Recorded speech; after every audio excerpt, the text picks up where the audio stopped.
Halo Sobat Jawara, selamat datang di video materi rapat anggota tahunan koperasi.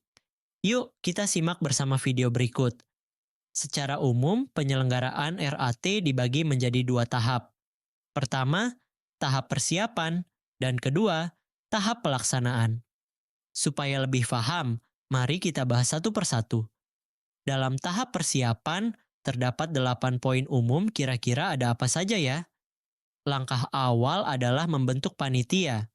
Panitia inilah yang menyiapkan undangan, peralatan, bahan-bahan rapat, menetapkan petugas beserta tugasnya, hingga menyusun anggaran dana. Tujuan utama RAT adalah mencerminkan asas demokrasi koperasi, sekaligus menyampaikan laporan pertanggungjawaban pengurus dan pengawas kepada anggotanya. Selanjutnya, menentukan waktu pelaksanaan RAT. Undangan wajib dikirim minimal 1 minggu sebelum acara, baik secara langsung maupun melalui perwakilan kelompok. Kemudian panitia akan menyiapkan daftar peserta, mulai dari anggota penuh hingga calon anggota. Tidak lupa pula akomodasi, konsumsi, serta pengaturan ruang sidang agar semuanya berjalan aman dan nyaman. Materi laporan juga harus sudah siap. Isinya meliputi pertanggungjawaban pengurus dan pengawas, laporan keuangan, hingga hasil pemeriksaan pejabat koperasi, jika ada. Nah, tahap yang terakhir ialah mengirimkan undangan minimal 1 minggu sebelum acara dimulai, boleh melalui kelompok maupun perwakilanan. Kemudian dilanjut dengan penyusunan anggaran biaya untuk RAT. Selanjutnya, kita beralih ke tahap pelaksanaan. Tahap pelaksanaan ini memiliki 13 poin loh. Apa saja ya kira-kira isinya?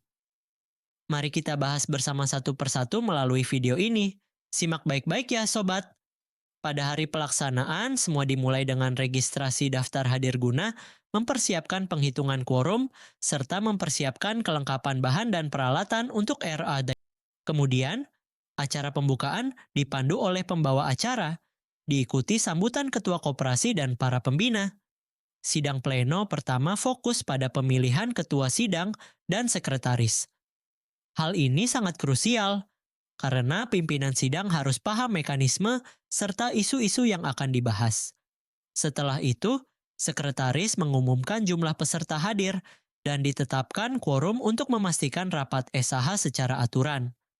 Berikutnya, membahas tata tertib sebagai pedoman agar rapat berjalan tertib, aman, dan lancar diikuti pembaca notulen untuk mengingatkan pengurus, pengawas, dan anggota tentang keputusan tahun lalu sebagai bahan eval pengurus sudahkah terlaksana atau belum. Selanjutnya, pengurus akan menyampaikan laporan pertanggungjawaban, mencakup bidang organisasi, usaha, dan permodalan. Sementara, dari pengawas akan melaporkan hasil pengawasan, kelemahan, serta solusi yang ditemukan. Anggota berhak memberi pandangan umum, baik secara langsung, tertulis, maupun melalui komisi. Inilah wujud demokrasi dalam koperasi. Peserta wajib hadir penuh, menaati tata tertib, dan berpartisipasi aktif. Hak bicara dan hak suara juga dijunjung tinggi, dengan prinsip satu anggota satu suara. Menariknya, setiap rapat pasti ada tipe-tipe peserta. Ada pemersatu yang sabar, ada pemberi semangat, bahkan ada penyerang yang suka memicu perdebatan. Peran pimpinan rapat sangat penting untuk mengendalikan dinamika ini. Oleh sebab itu, agar rapat berjalan efektif, pastikan suasana selalu nyaman, peserta diharapkan aktif, hindari debat kusir agar tidak meluas ke pembahasan lain-lain di luar konteks, tetap fokus pada pembahasan, dan tentu saja yang terpenting berjalan tepat sesuai waktunya. Di penghujung acara rapat, disahkan keputusan penting seperti laporan pertanggungjawaban, laporan pengawas, hingga pembagian SHU. Keputusan ini bersifat mengikat seluruh anggota. Lalu sidang pleno kedua ini biasanya untuk memilih pengurus dan pengawas baru. Bisa melalui pemilihan secara langsung atau dengan sistem formatur yang didampingi pejabat dinas atau pembina koperasi terkait. Setelah semua agenda terlaksana, RAT ditutup dengan doa. Harapannya semoga hasil rapat membawa koperasi semakin maju dan bermanfaat bagi semua anggota. Gimana Sobat Jawara? Makin paham kan sama materinya? Tapi ingat ya, teori aja nggak bakal cukup.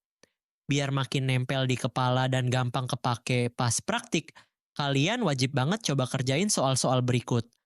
Jadi jangan di-skip. Karena lewat latihan ini Sobat Jawara bakal naik level, makin jago, dan auto paham. So, langsung gas kerjain soal berikut. Biar ilmunya nggak cuma numpang lewat,